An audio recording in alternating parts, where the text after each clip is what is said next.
Selamat pagi anak-anak. Bagaimana kabarnya? Semoga kalian semua selalu sehat dan tentunya semangat untuk belajar hari ini. Oke anak-anak, karena UTS kalian diundur sampai tanggal 17, jadi hari ini Miss Tias akan kembali menemani kalian belajar bahasa Indonesia. Dan materi yang akan Miss Tias ajarkan hari ini adalah tentang teks narasi. Minggu kemarin sudah Miss Tias berikan ya materinya, tapi belum Miss Tias jelaskan karena sempat sakit Miss Tias minggu kemarin, jadi tidak bisa menjelaskan. Nah, hari ini Miss Tias ingin menjelaskan materi tentang apa itu yang disebut dengan teks narasi dan juga kenapa sih kita menuliskan atau penulis itu menulis teks narasi, dan nanti kita juga akan membahas tentang struktur teks narasi. Sudah siap ya semuanya? Tolong mulai bersiap, kita fokus untuk belajar tentang teks narasi. Oke, kita mulai dari materi yang pertama, yaitu tentang tujuan teks narasi. Kenapa sih atau apa sih tujuan dari dituliskannya teks narasi? Tujuan dari dituliskannya teks narasi ini yang pertama adalah memberikan pengalaman estetis kepada pembaca. Estetis itu keindahan ya. Kemudian tujuan yang kedua adalah menyampaikan sebuah pengalaman yang ditujukan hanya untuk hiburan semata. Kemudian yang terakhir, tujuan terakhir, menceritakan kenyataan atas suatu peristiwa yang telah terjadi demi kepentingan tertentu.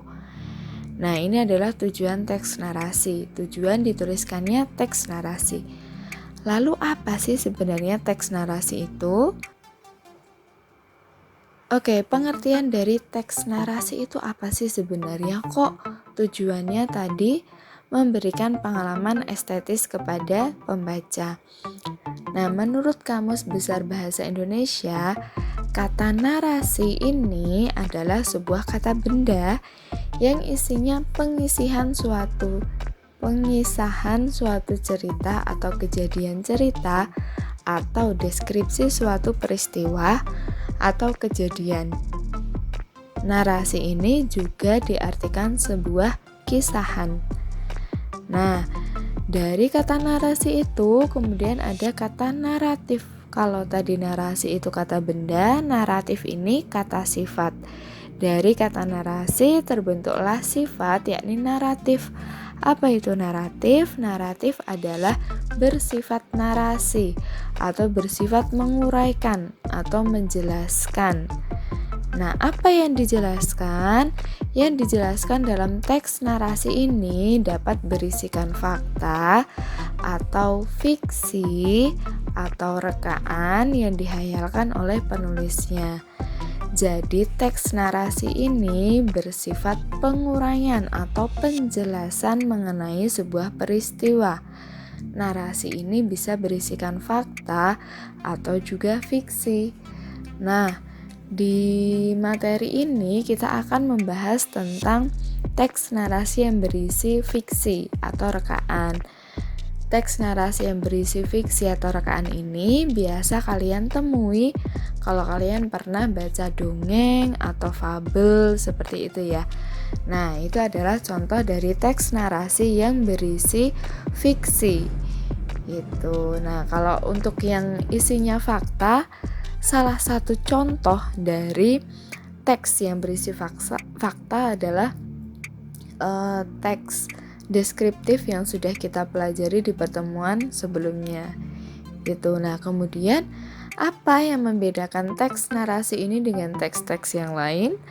Nah, seperti halnya dengan teks deskriptif, hal yang membedakan teks narasi ini, yang menjadi ciri dari teks narasi ini terdapat pada struktur teks narasi. Nah, kalau kemarin kita membahas struktur teks deskriptif yang diawali dengan identifikasi, kita memulai teks narasi ini dengan sebuah orientasi. Itu sudah pernah Miss Tia sebutkan sebelumnya tentang orientasi. Nah, kita akan bahas nanti. Kita mulai dulu dari struktur teks narasi ini secara umum ya. Yang pertama adalah orientasi, kemudian komplikasi atau bisa disebut klimaks, kemudian resolusi atau anti klimaks, dan koda. Nah, apa itu arti dari semua struktur ini? Kita mulai dari struktur yang pertama, yaitu orientasi. Orientasi hampir sama dengan identifikasi. Pengenalan, yaitu bagian permulaan dari teks narasi yang meliputi pengenalan tokoh, latar, suasana, dan unsur-unsur lainnya. Biasanya dalam orientasi ini berisi pengenalan tokoh atau latar tempat atau waktu cerita yang akan diceritakan dalam teks narasi ini, kemudian watak tokohnya seperti apa, kemudian konflik awalnya gitu. Nah, ciri-ciri bahasa yang biasanya ada di bagian orientasi teks narasi ini adalah keterangan tempat atau waktu. Contohnya di sebuah hutan atau pada zaman dahulu seperti itu. Atau di sebuah kerajaan kayak gitu, pernah dengar ya? Nah, itu disebut dengan orientasi atau pengenalan pada teks narasi. Kita lanjut ke bagian yang kedua. Struktur yang kedua disebut dengan komplikasi. Nah, komplikasi ini di sini muncul pertikaian atau muncul masalah-masalah yang ada dalam teks narasi ini.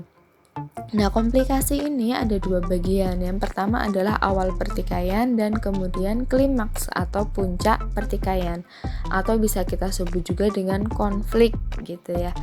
Nah, yang pertama, awal pertikaian adalah bagian teks narasi yang berisi konflik atau permasalahan awal mula dituliskan oleh pengarang. Sedangkan klimaks itu adalah puncaknya konflik, yaitu bagian yang berisi ilustrasi atas konflik-konflik utama atau inti dari sebuah cerita.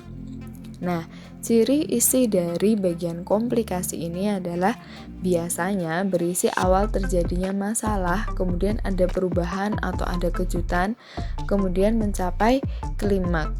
Contoh atau ciri bahasa yang biasanya digunakan dalam komplikasi ini adalah tiba-tiba atau tanpa diduga atau semakin gitu, atau nanti di konfliknya itu juga muncul pada puncaknya kesabarannya tidak bisa dibendung, kemudian muncul konflik di teks narasi tersebut gitu. Nah, contoh dalam sebuah cerita, kalian tahu ceritanya Cinderella semisalkan ya. Nah, itu kan muncul konfliknya itu saat ada undangan pesta. Nah, itu kan sudah mulai muncul konflik kayak gitu. Itu di cerita-cerita dongeng pasti kalian sudah bisa mengetahui kapan konflik dalam sebuah cerita itu akan dimulai.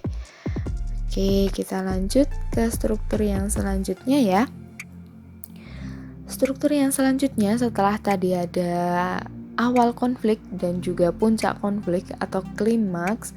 Nah, di sini ada anti klimaks atau penyelesaian dari konflik-konflik yang tadi sudah muncul. Anti klimaks ini adalah bagian teks atau paragraf narasi yang berisi mengenai penyelesaian atas konflik yang terjadi dalam cerita dan sebagai penanda bahwa cerita akan berakhir.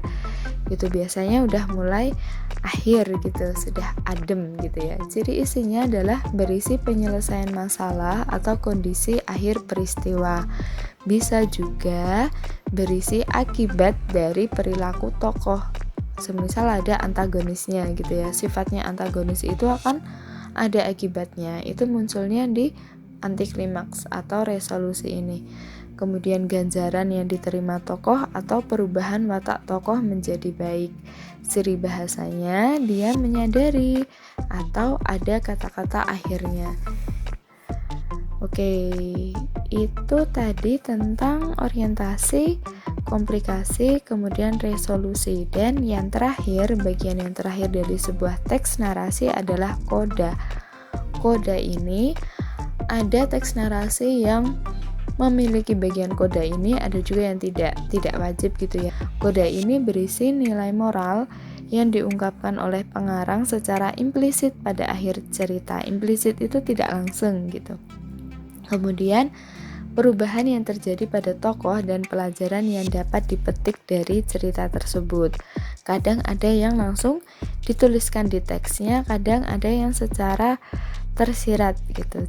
Ciri bahasanya adalah kejahatan selalu dikalahkan oleh kebaikan, atau siapa yang menanam dia akan menuai. Ini adalah contoh yang tertulis di teks, tapi kadang kita harus menyimpulkan sendiri nilai moral apa yang bisa kita ambil dari sebuah cerita. Sampai sini paham ya? Oke anak-anak, Miss Tias rasa sudah cukup untuk pembahasan teks narasi part 1 atau teks narasi bagian 1 yang sudah kita pelajari hari ini, yaitu tentang tujuan dituliskannya teks narasi, kemudian pengertian teks narasi, dan juga struktur. Minggu depan kita akan membahas tentang faktor pendukung atau unsur-unsur pendukung yang ada dalam sebuah teks narasi. Kemudian kita juga akan membahas tentang unsur kebahasaan.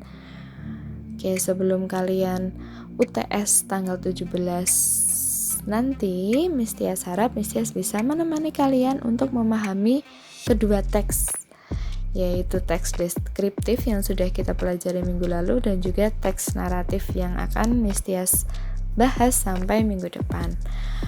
Oke, Miss Tias ingin mengucapkan terima kasih kalian sudah mendengarkan penjelasan Miss Tias. Tetap semangat, tetap jaga kesehatan. Tolong tugasnya dikerjakan yang ada di menu tugas siswa ya. Tolong langsung dituliskan di kolom kirim jawaban, nanti Miss Tias akan nilai di situ langsung. Oke, Miss Tias akhiri. Wassalamualaikum warahmatullahi wabarakatuh.